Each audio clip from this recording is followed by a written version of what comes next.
Hi, today we're slow roasting a leg of lamb over charcoal and mesquite. This is certainly a savory experience.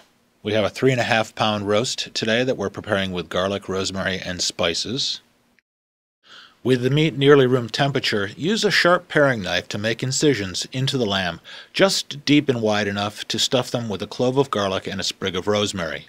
My lamb came tied with about a 1-inch square mesh of string that I used as a spacing guide to make the incisions, and it worked perfectly.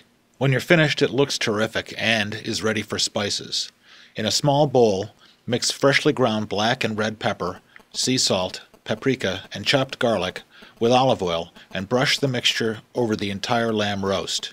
This can rest a while you start your fire. I'm using a Cobb grill with Kingsford charcoal for heat and mesquite wood for flavor. This particular grill is going to slow roast the meat for about 2 hours, allowing the garlic, rosemary, spices, and smoke to really infuse their flavors into the lamb. Grilling is always fun, and you can include some vegetables around the roast to round out the meal. I used carrots and potatoes because they complemented the flavor of the roast.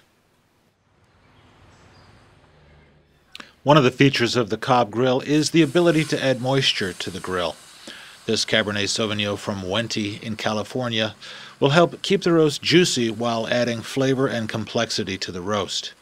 I dropped in a few shallots in the wine as well. When the charcoal's ashed over, it's good to go. Add the mesquite now, and when it's smoking, position the roast. You could do this on another charcoal grill easily, but the indirect heat setup of the Cobb has some unique versatility. When the cover goes on, the magic of charcoal heat will begin to marry the flavors of this recipe with the lamb.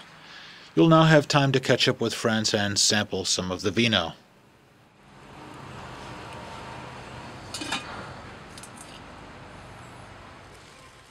About 2 hours later, my roast was at 130 degrees Fahrenheit. With a good pair of tongs, I pulled it off the heat, covered it with foil, and let it rest for about 15 minutes as it came up to ultimately 138 degrees Fahrenheit. The result from this slow roasting and smoking was a nicely browned but not charred surface. The meat was a uniform pink color and tender texture. After carving, I placed the roast on a large platter with potatoes and carrots and served. Wow! Exhibiting nice, soft garlic and spice flavors, this lamb is terrific, and it was a pleasure to make it and share it with you.